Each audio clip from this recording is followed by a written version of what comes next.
Did Mila Falcha. Welcome to Irish Granny Tarot. Time for our Saturday book.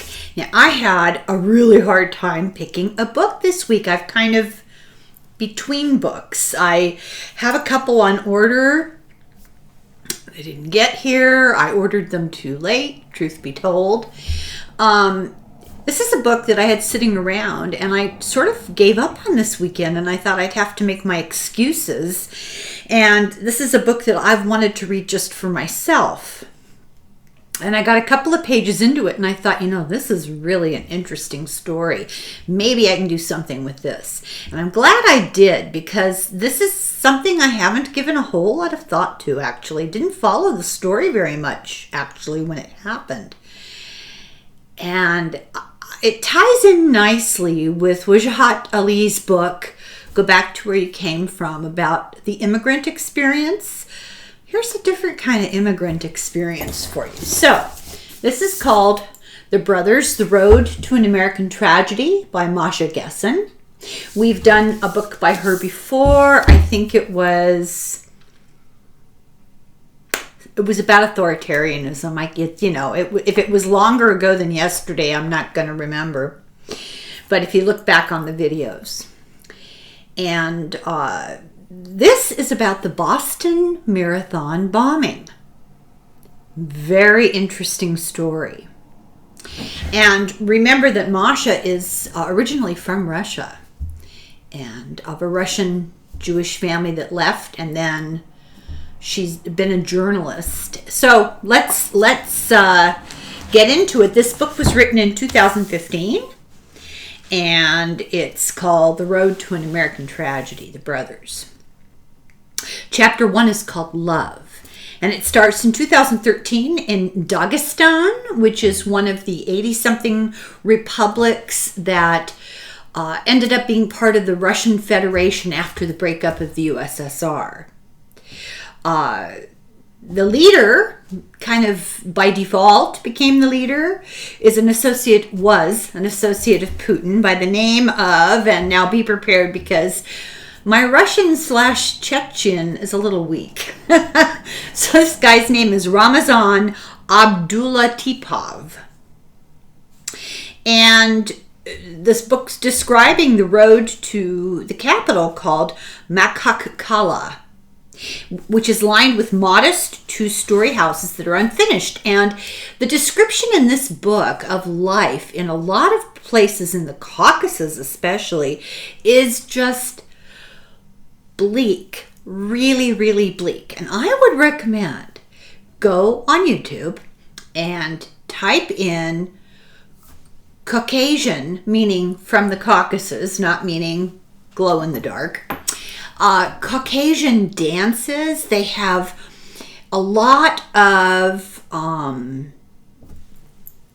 vignettes of groups doing dances from this part of the world, and it's very different, so different culturally. And the costumes, this weird combo of Russian and Middle Eastern. Very interesting. A lot of the people in this area are Muslim, and a lot of the words in the language are from Arabic, and it's very interesting.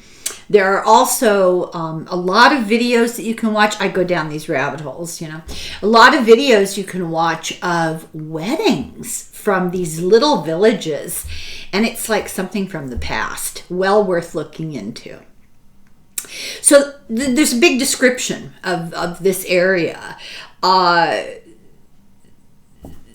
She says the residents of this area, don't get to travel much, but they're in awe of stark contrast.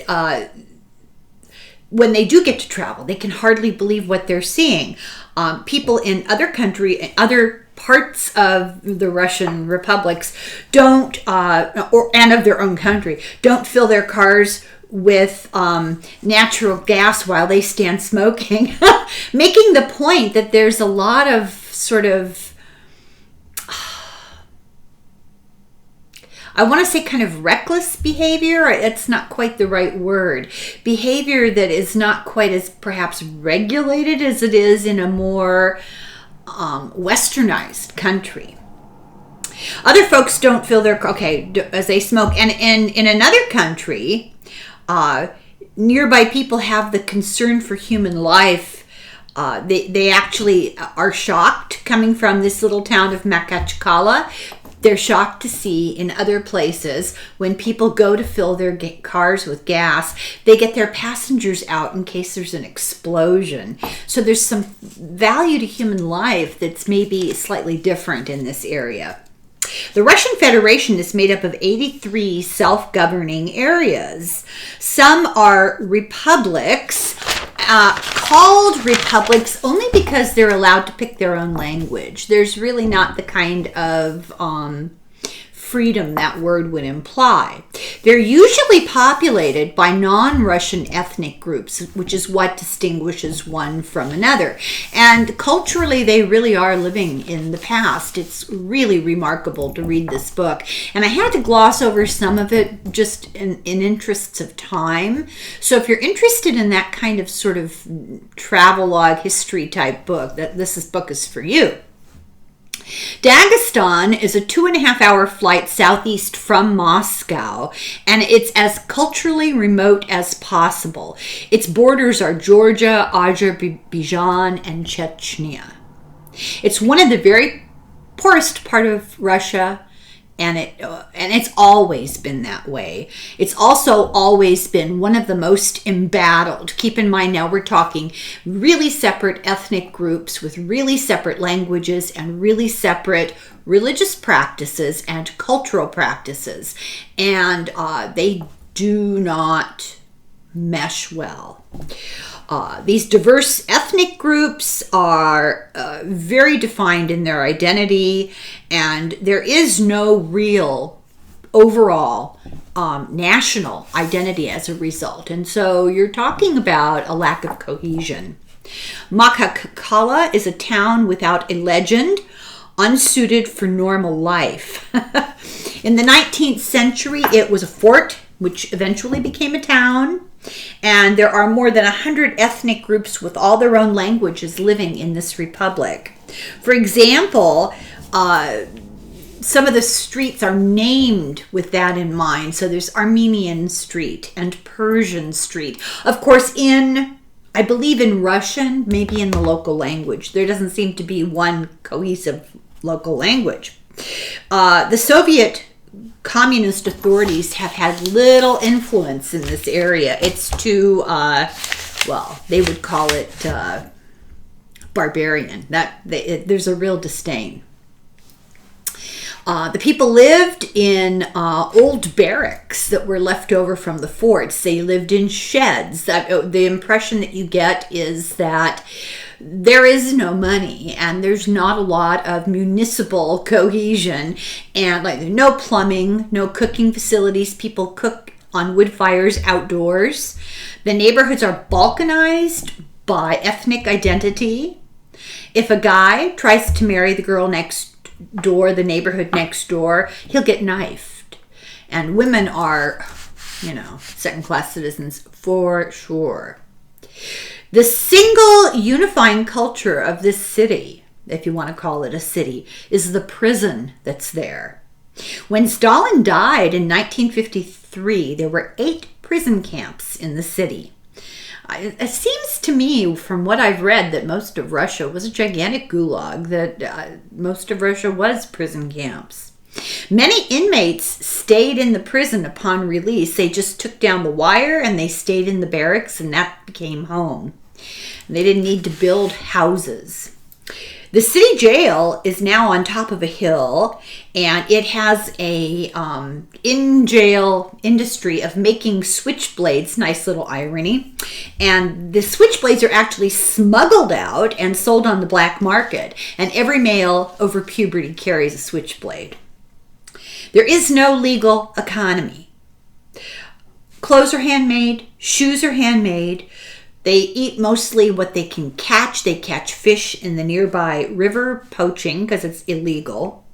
The people lived for, even now, today, one family per room, and they go out into the courtyard for all their daily needs. Wood stoves to cook, they have outhouses, and until the 1960s, human waste ran in trenches down the main roads, down the sides of the main street in open trenches. They finally covered them, and what did they cover them with? Gravestones from the nearby graveyard, and you can walk now and see these stones over the trenches that have Arabic writing on them. So the history there has got to be fascinating. In 1970, there was a 6.7 earthquake, and half the town became homeless. There were 31 dead, and 22 villages around this town were 100% destroyed, and the villagers flooded into the town. There were 6 weeks of aftershocks, almost as strong as the first quake, and the book says that this town basically returned to a pre-modern state. Then the next year there was a cholera epidemic. Moscow shut down the place and quarantined everybody. We're quite familiar with that. So now we're talking about a woman young girl whose name is Zupaidat. I hope. So Zupaidat was born in 1967. She knew that she lived in a backwater. She was smart, and she recognized this was a dead end. And she even knew that neighboring Chechnya had something better to offer. Grozny, the capital of Chechnya, actually had music and fashion. In Makhachkala, the first discos in 1980 made colored lights from stealing traffic lights and police car lights. That's how they made the colored lights in the disco. So they ended up creating all sorts of chaos, but they had colored lights for their disco. Clothes were, medieval. The trend was this flat-topped cap, which I didn't actually see a picture of, that's ridiculed all over the rest of the USSR at the time, but it was the height of fashion in Dagestan. I'm thinking of two wild and crazy kind of guys from Saturday Night Live. I think, this is what they were stereotyping.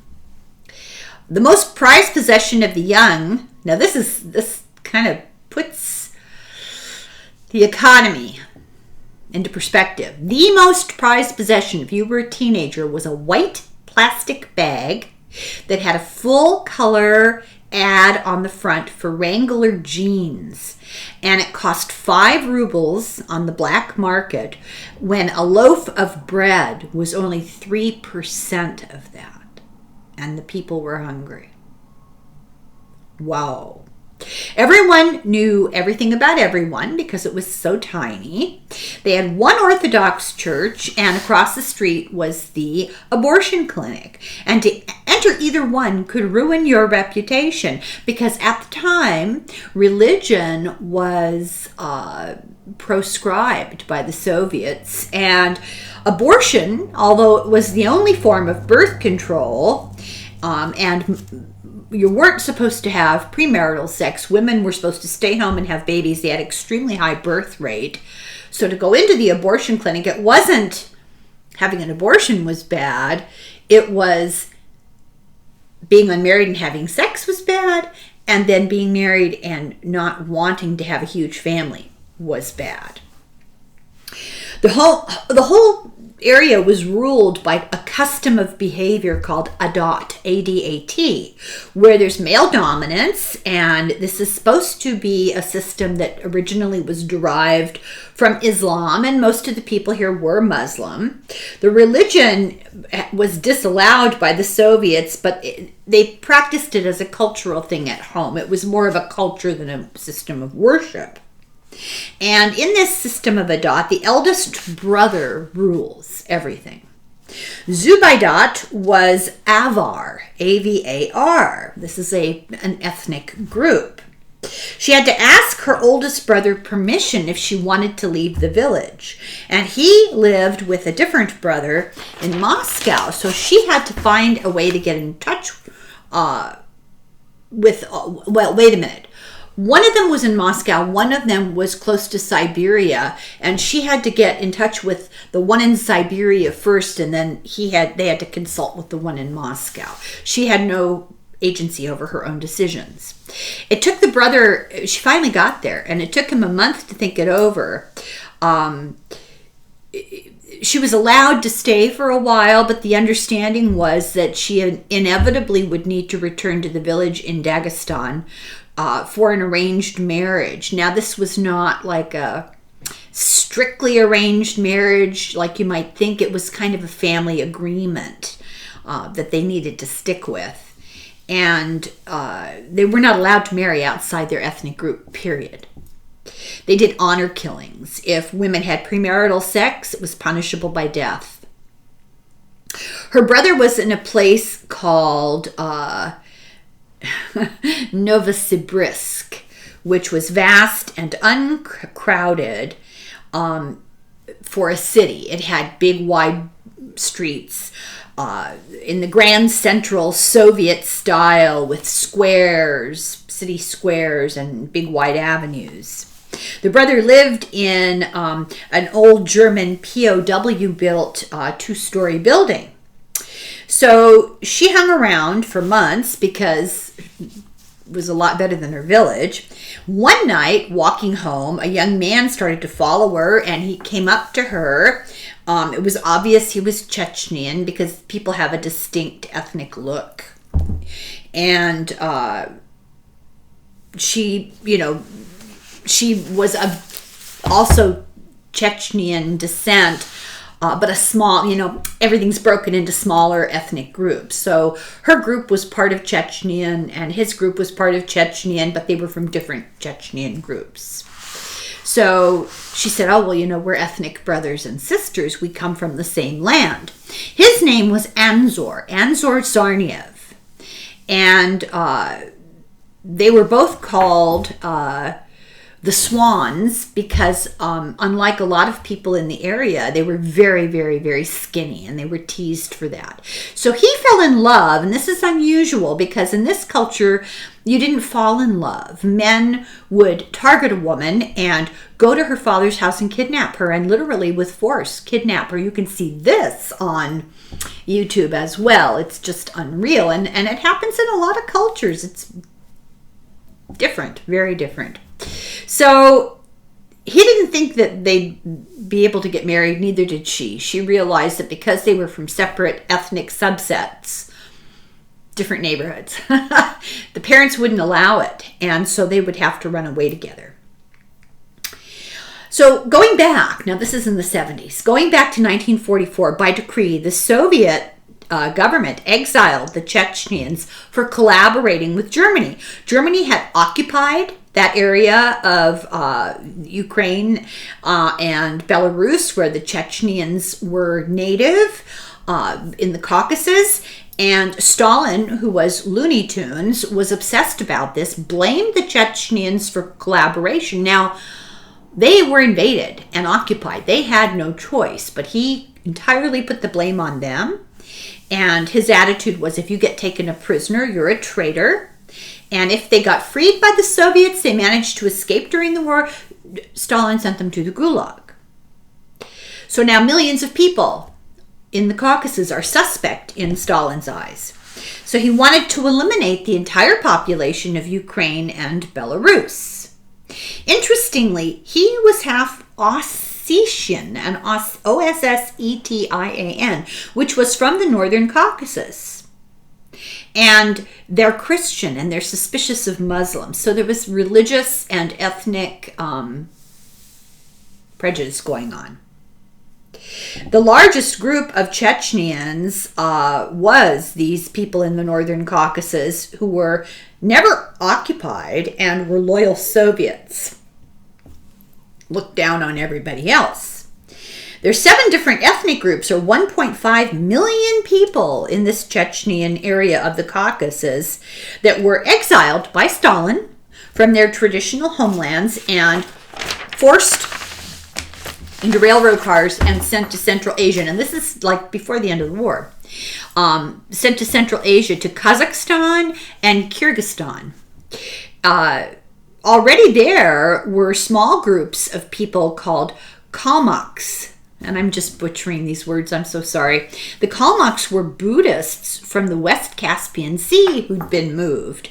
And there were also some ethnic Germans from the Volga who'd been moved. So this area of Central Asia was basically forced, relocated populations. So February 23rd, 1944, all the Chechens were marched through the town in the snow to the railroad, and more than 700 old people, disabled people, too young, too weak, too sick, who couldn't make the march were herded into a barn and burned alive. Anyone who resisted, protested, who was confused or slow, they just shot them right there. Then they were forced into cattle cars and made to take a 2,000-mile railroad trip.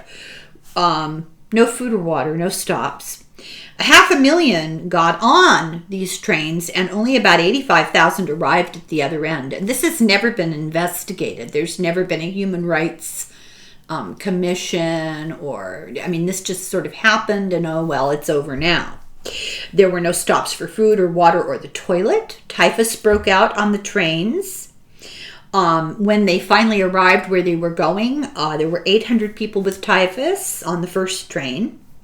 So this continued, and by April, there were 125,000 people that arrived, and the food supplies that the government supposedly provided for them were less than what was provided at Auschwitz.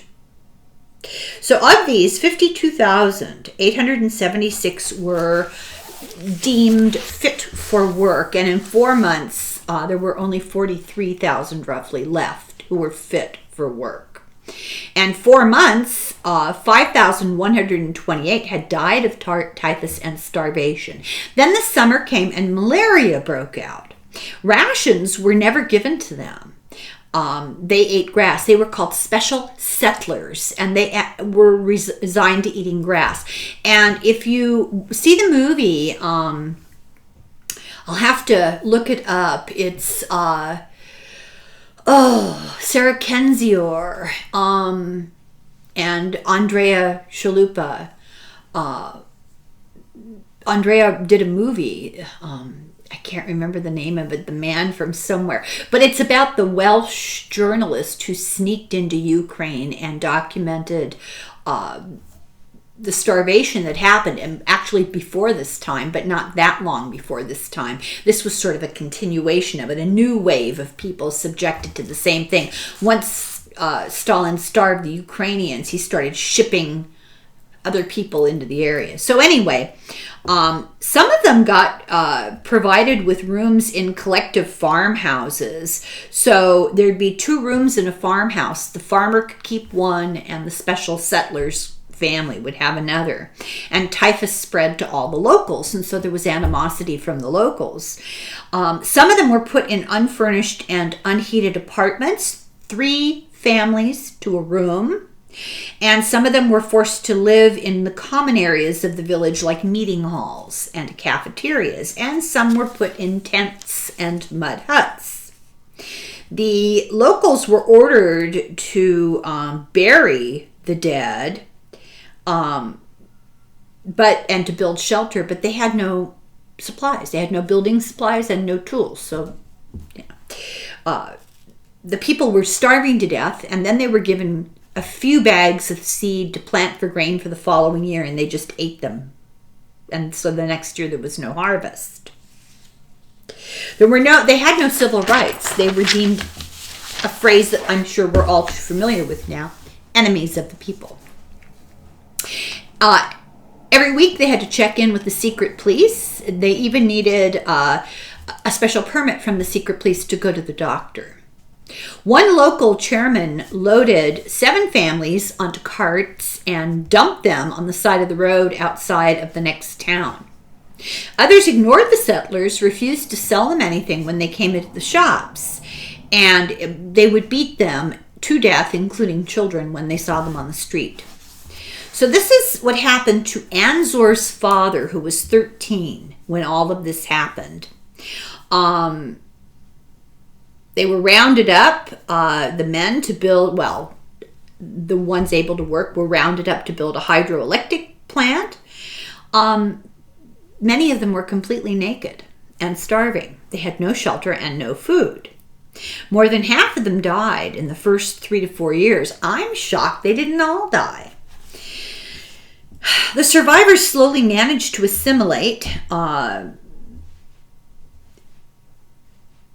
they maintained their minority status. They refused, as Chechens, they refused to let their children go to Russian state schools.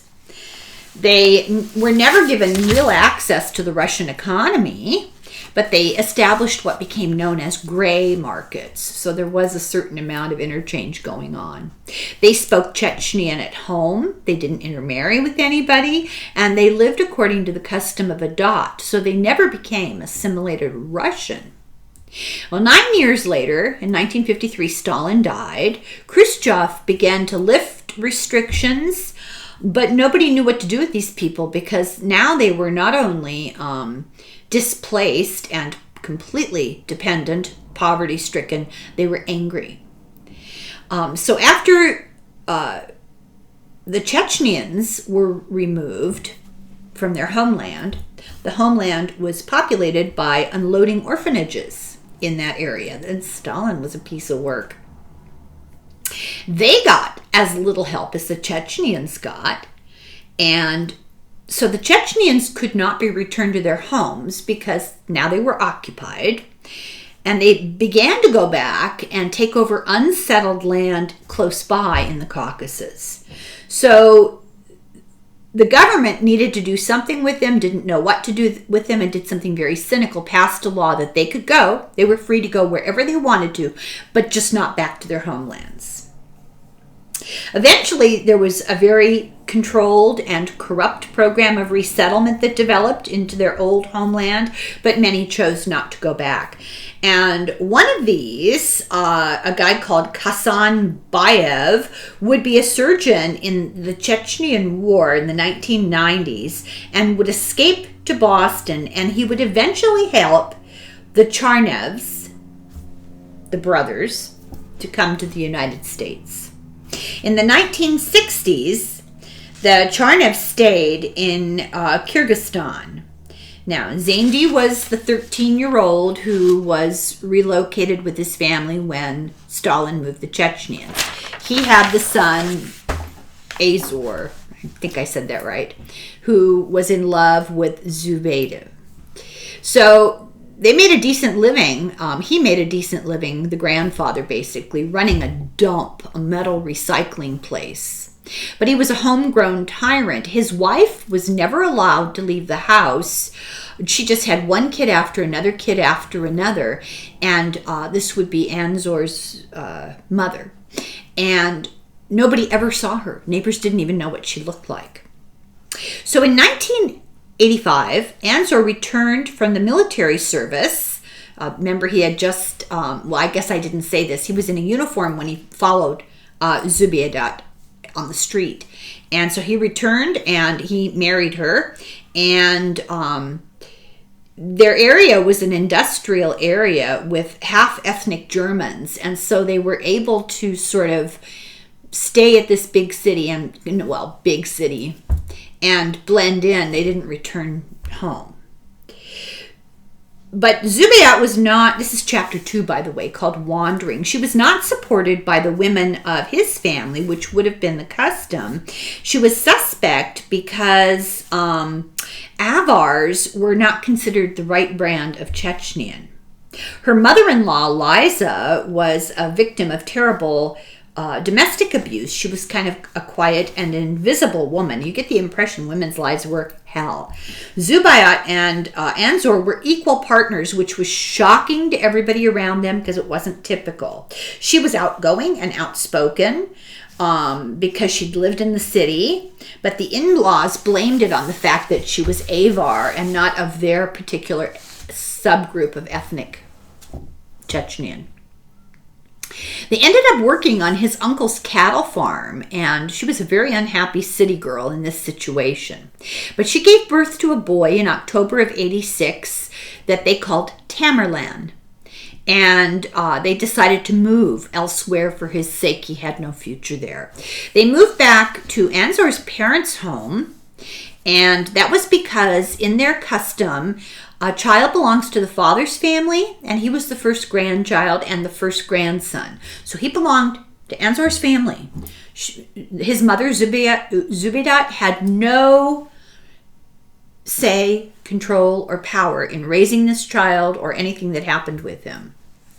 The grandfather, Anzor's father, the baby's grandfather, died 2 years later in an accident when a leaky metal canister of gas he was getting for the metal for his recycling exploded.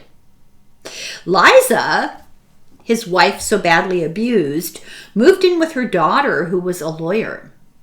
And which is so interesting, this young woman escaped all this and went to law school. So Anzor and Zubaydat now were in charge of the house because he was the oldest son at home. He was in charge of this family home, which was a cut above what other people had. This was at the time of Glasnost, and things were loosening up culturally in Russia.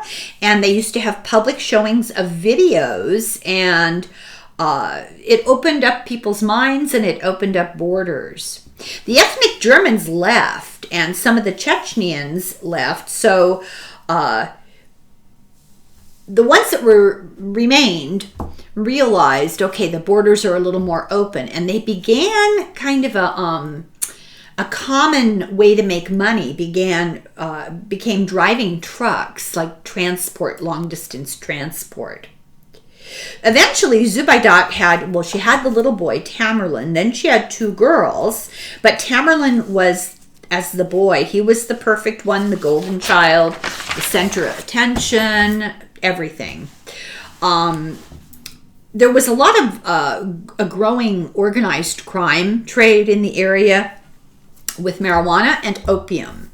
And Anzor became an apprentice at a neighbor's car repair place, but the neighbor was involved in the drug trade, and they wanted to get away from all of this. So in 1992 they moved again. Chechnya now had its own president, and it was the only republic out of 89 Russian republics that dared to claim real independence, have its own official language, and its own official president. In July of 93, they had their 4th child, a boy, who they called, I can't pronounce it. We'll get to it. They have a nickname for him. It's a lot easier. Chechnya now had international borders. It had trade routes. It had access to oil internally. And it had a will to be independent. But that was not okay with Moscow. Russia didn't like this. They imposed an economic blockade on Chechnya. Now, this is where the whole Chechnyan thing started. They were displaced. They made a go of it anyway. They declared themselves back again their own independent republic. Moscow lost its mind. It blockaded them economically. Then it started randomly dropping bombs on populated areas. And this just mobilized the Chechnyans. Grozny, the main town, was heavily bombed, and Anzor and Zubaydat left for Kyrgyzstan because of their children. The children were traumatized by the bombing. Chapter 3, Dreaming of America. Tamerlan was terrified by the bombs, and interestingly enough, something to keep in mind, he was terrified by fireworks. The trauma of war was really bad, but they'd left at the very beginning of the war, so many of their relatives and old friends looked down their noses and said, well, you don't know war, you didn't really survive it. They got out before it got any worse. But what happened is they felt the fear, they experienced the trauma, but they never learned to normalize it the way many of their extended people learned to normalize violence. There became sort of a lack of recognition when something was too violent because they were so used to it. The Russians were absolutely brutal. Reporting on the war in 94 to 96 and in 2000, I saw women in Chechnya who for months cooked family meals on open fires on city sidewalks. I saw children who did not remember ever having set foot outside their apartments and who would not sleep without the sound of artillery fire. I saw young women who had mastered the care and handling of Russian soldiers and knew that if they ever failed, their family members would pay with their lives. The Tsarnevs simply ran for their lives. Who is to say that this leaves a lesser scar? So this went on for 2 years, and refugees out of Chechnya were not always welcome in surrounding areas. Anzar sold his father's house remotely. They were not going back. Tamerlan adjusted well to their new life in Kyrgyzstan, and he was in the first grade, and he was considered the perfect child. But the school was not good enough for his parents. They thought he deserved, because he was perfect. They moved him around, and they eventually found a more ambitious school called the Pushkin Gymnasium No. 1. And the principal was very proud of the alumni of the school. When the author, Gessen, the principal talked to Gessen and mentioned there's all these certificates on the walls from alumni. But the vast majority of the alumni stayed in the town. The boys studied woodwork and the girls studied sewing. And this was the best academic place that they had. Anzor's siblings were living the Chechnyan culture, but a more modern life, and they were only an hour's drive away, but it was like another century. They were in this more remote area. His brother-in-law was in school. He had a sister, the lawyer, married a Canadian, and emigrated. Then his brother married an American whose father used to be in the CIA. That's going to be important later. The brother and wife moved to the United States, and the brother went to Duke Law School. His other brother trailed after him and went to the U.S. So Anzar went to law school. Now, Gessen makes the point of saying this is not law school as we know it. This is sort of a by mail correspondence law school. It's the only thing that was available to them. It still ended up eventually legitimately being law school, but we're not talking kind of the rigidity, the academic rigidity you might expect from a law school.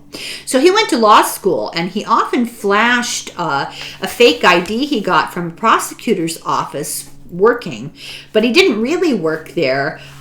He worked for his cousin Jamal, and Jamal was basically a crook. He was a small-time crook. He transported tobacco, and Anzar was his connection in Kyrgyzstan, and this fake ID came in handy to do his criminal stuff. But everybody, to survive, that was the economy. The common economy was the black market, so this didn't make him necessarily a terrible person. It made him a survivor. So he and his wife both took the Common Correspondence Law course, and then they sort of disappeared off the map, and everyone thought that they had gone to the United States. But eventually, in 2012, they came back for a visit, and it only for everyone to discover that they had been in Dagestan. And they'd gone to Mekhchakala, which had changed dramatically. Everywhere, the ratty temporary kiosks that were plywood and garbage, that sold junk that was handmade, they'd all kind of disappeared. But there was nothing in the town that would make it like an urban place to live. For example, there were no cafes, there were no restaurants, no urban life, no public transportation. The population had been 300,000. Now, this was the modern city compared to the villages, and yet it didn't have buses, nothing.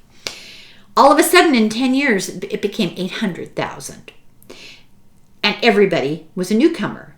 And they were all the rubes from the villages, and they didn't know what it meant to be in an urban area. So they set up these little balkanized areas of small, kind of condensed villages along the outskirts of the city. They were unregulated shanty towns, basically. Their version of Islam was a weird version because of the suppression and isolation they'd experienced. They'd been so isolated for so many decades that they had their own version that kind of evolved. Many young men had gone to Saudi Arabia and the United Arab Emirates to work, and they brought back a much stricter version of Islam, and the village elders rejected it. Too reactionary. And therefore, many of these young people ended up crowded into Machakala because they were religiously disenfranchised in their villages, and they formed these groups of young men that kind of got more and more radical Islam. The elders called them Wahhabis. They weren't really Wahhabis. That's the Saudi Arabian version of Islam. And they weren't really, but that's what they were called. It's a modern fundamentalist movement. So the war created chaos, and it created a vacuum, and what always happens when there's a social vacuum, it's filled by extremists, and that's what happened. The young anticipated a new war with Russia, and they considered it was going to be a religious war this time, not an ethnic war. So what you ended up with were these cells, groups of young people, well, men, because the women did nothing, weren't allowed to, who did kind of a guerrilla war against the Russian state. They attacked aid workers and journalists, and some of them they held hostage, some of them they killed, and then eventually, the Russians made it a real war. And it spread from Chechnya to include Dagestan. In August and September of 1999, we've mentioned this before, Russian apartment buildings in Moscow were blown up. And Putin blamed the Chechens. And it's pretty commonly believed, entertainment purposes only, although it says so in the book, that Putin arranged it in order to be able to use it as a false flag and step in and say, I alone can save you. And that's exactly what happened. He blamed the Chechens, and he unleashed the Russian military into Chechnya and Dagestan, and they were brutal. Evidence points to secret police being involved in these bombings. This is from the book. And also with the incursions into Dagestan. It's very convenient for Putin. Fit his agenda nicely. He quickly turned Russia into an authoritarian state, and anyone who tried to investigate what had happened in these apartment buildings was assassinated. They had that tragic disease of falling out the window. Dagestan outlawed Wahhabism. Therefore, all the young men who practiced this belief system became outlaws overnight. And a witch hunt began to get them. The government didn't want any part of extremism. They went after them, and this became a retaliation. And so bombs and guns became involved. And Ansar and Zubaydah arrived with their children in the middle of this with Tamerlan when he was 14. So the parents thought, oh man, everywhere we go. They decided to go to the U.S. So now we're on part 2, Becoming the Bombers, chapter 4, Coming to America. So they sought political asylum in the United States. They did what a lot of people do. They come on a visitor's visa, and then while they're there, they attempt to apply for a political asylum. And, people, there's a lot of debate. Did they lie? Were they really who they said they were? Seems like they exaggerated their story. And Gessen says most asylum seekers exaggerate. That's what you have to do. The system is set up that way to present yourself to the immigration authorities in the most pathetic life. You have to proclaim persecution and that you're fleeing war And Anzor claimed that he had been jailed and tortured, and he may have been jailed for his illegal activities, but he was not a political activist. But it worked. And in any conflict, the first refugees to come, to flee, are the ones that have the money to get out. And they're usually the elites. And the first Chechens that fled were from the independence movement because the Russians were after them. Anzor and Zubaydat joined a small community of Chechens that was forming in Boston. It was a handful of families with a variety of stories. That doctor, remember, that we mentioned from the 90s, he was in that group. The Tsarnavs arrived after 9/11, right after 9/11, very bad timing. They saw terror against the Chechens after the Moscow bombings, and there had been all sorts of terror against Chechens in Russia. Then there were a lot of acts of Chechen terror in retaliation. In 1995, troops took a hospital, Chechen troops, of 600 and held hostage, and they were able to negotiate their freedom. And if anybody remembers the Moscow theater hostage taking in 2002, that was terrible. They held 800 hostages for several days, and after wringing their hands and not knowing quite what to do, the Russian military gassed the inside of the theater. Everybody passed out. Then they went person to person and shot anybody in Muslim attire. And then 129 of the theater goers who were held hostage died because they were sort of not treated. They were unconscious and vomiting, and a lot of them died from the gas. After 9/11, Russia tried to reframe this whole story. All of it became solidarity with the U.S. in the war on terror. And they began to share information on Islamic terrorists with the United States and let United States planes use the Manas air base in Kyrgyzstan.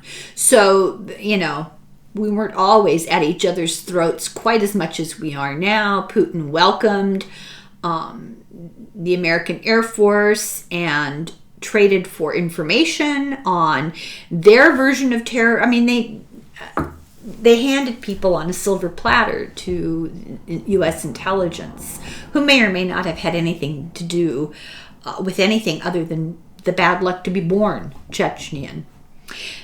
They passed a new law in the United States because everything changed after 9/11, if you remember. One of the things that changed was you could no longer get a green card if you had helped terrorists. Anzor, his brother and sister, both had gotten divorced, the two that had come over, but they had stayed in the U.S. and Canada. The sister was in Canada. In April of 2002, the Tsarnavs settled with their son, that I had a hard time pronouncing, Zokar, but it doesn't look like that, in Cambridge, Massachusetts, and the other children, the girls, because, stayed in Kazakhstan with their uncle. Chapter 5, A Decade of Broken Dreams.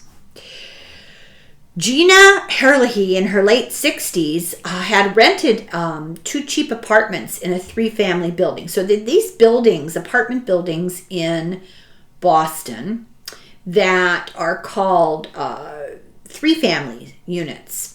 And they look like houses, and each floor, they're 3 stories, and each floor is a separate kind of independent, if you want to use it that way, apartment. So she lived in one and rented the other 2 out.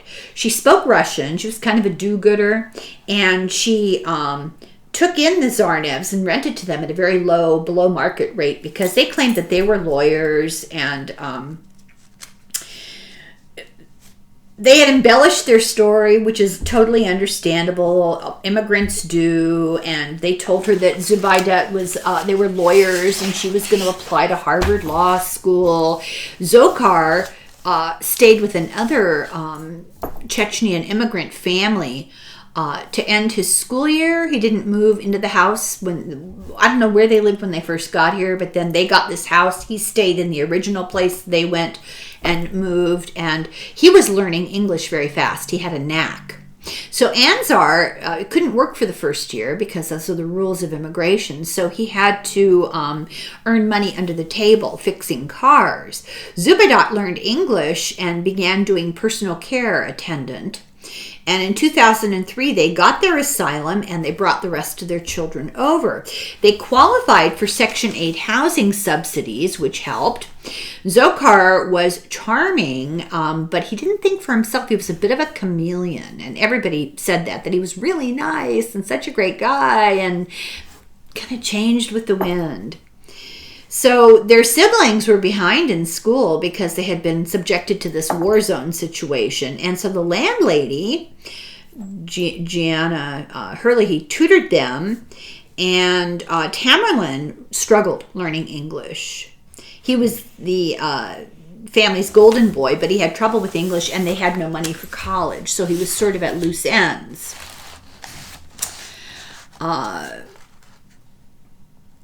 In the Caucasus, he had been a prize-winning fighter, which, you know, if you're a fighter in the Caucasus, like a kickboxer type fighter, you're set for life. This leads you to higher jobs, and not so in the United States. So he was encouraged to do martial arts, but that was a dead end. And the guy, Bayev, the doctor that moved here, couldn't go into medicine in the United States. And so he began to train Tamerlan as a boxer. And he was a gifted fighter. In 2009, there was a photo essay done in the Boston University Graduate magazine called Will Box for Passport. And it said that his goal, Tamerlan's goal, here he is, this immigrant, and he's so great, he's waiting for his passport. And his goal is to get into the U.S. boxing Olympic team. And he could have. He qualified in a bunch of different matches, and he won the Golden Globe Amateur Champion of 2004, but he just never continued with it. He let it all drop when, well, part of the problem is the Olympic Committee said you had to be a citizen, so he couldn't. He went to the community college for a while. He wanted to be a star. He dressed like an Italian gigolo. He possibly had 2 girlfriends, and all 3 of them were living together at the same time. Polygamy was a thing back home, so this was not necessarily in his familial culture such a big deal.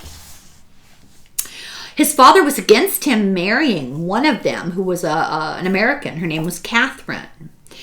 She was not a Chechnyan, but she converted to Islam and she got pregnant, so that kind of sealed that deal. By 2011, Tamerlan was a 24-year-old unemployed dad living with his parents, delivering pizzas part-time. He did not get his citizenship because in 2009, he was arrested after his other girlfriend called cops on him for domestic violence. So he became a pot runner when he was delivering pizza. His best friend and 2 others, Messi, I think the guy's name was, I wrote it down later on when it becomes pertinent again, but keep this in mind. His very best friend and 2 other guys were found with their throats cut. And they had cash and pot on them in this apartment when their bodies were found. They'd been taped up. It was an invasion, a home invasion of some kind. Nothing was stolen. Nobody knows to this day, and we'll talk about that. Nobody really noticed what was going on with him, with the drugs and everything, because the whole family was in financial chaos. His sister Eilina was at loose ends.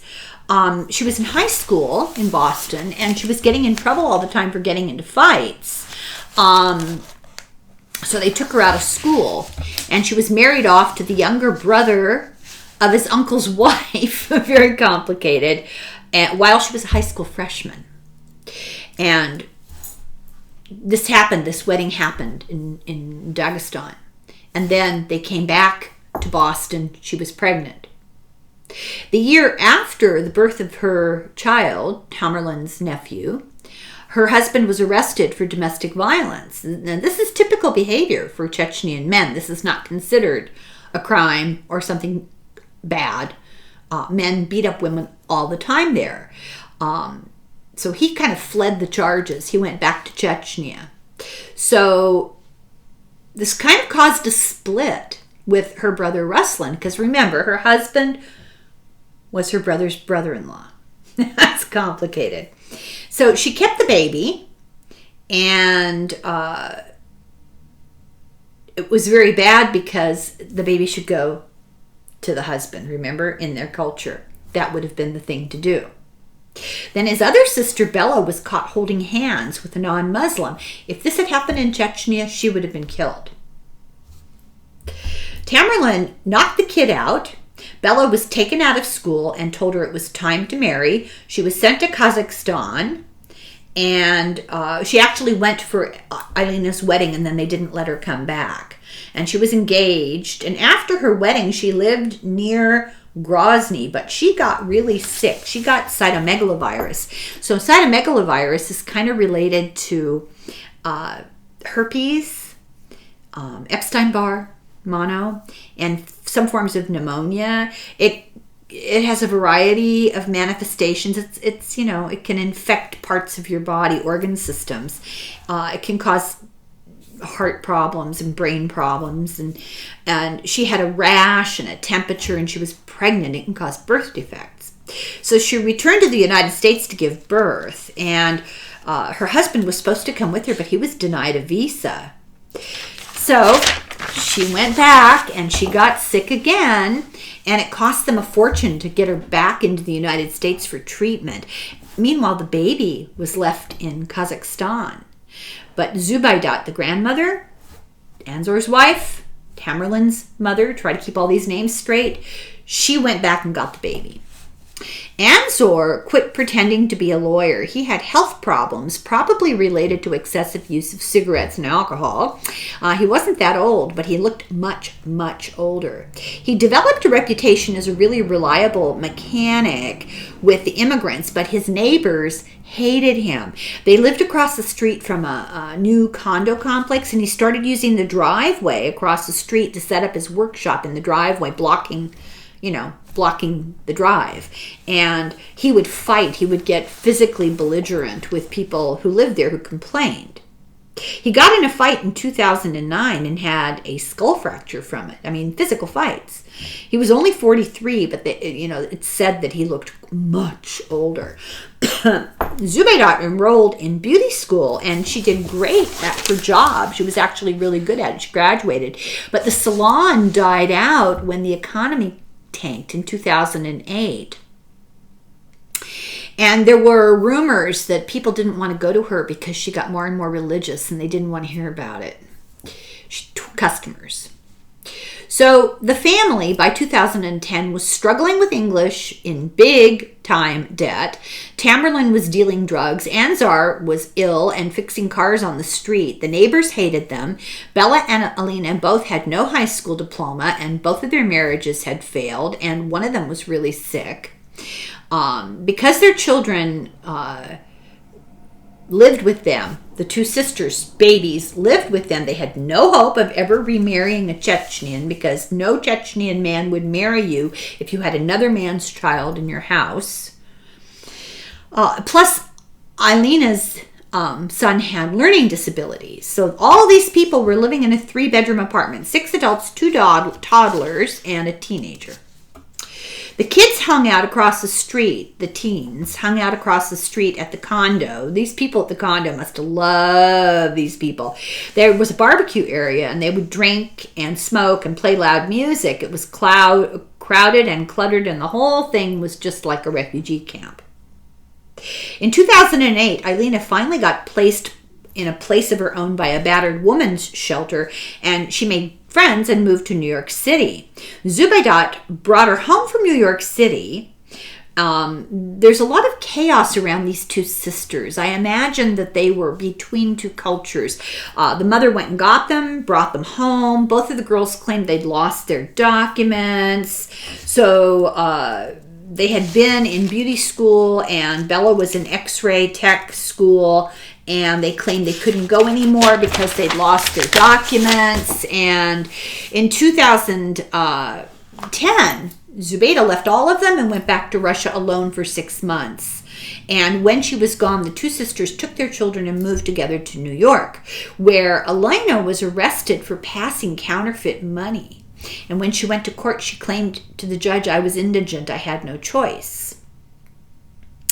Zubaydah came back but started doing overnight home health, so she was never home. So you get the impression she was distancing herself from the family. Meanwhile, the younger son, Zohar, was in a dormitory at the University of Massachusetts in Dartmouth. So by 2012, in the apartment, we have Tamerlan and one of his wives, Karima, which was Catherine, she changed her name, and their daughter, Zubair, who was never at home, and Zor. They eventually got divorced, but they were still living together. Later, he moved in with friends after he got his passport, and then he left the United States and he went back to Dagestan. Tamerlan went to Russia and then returned.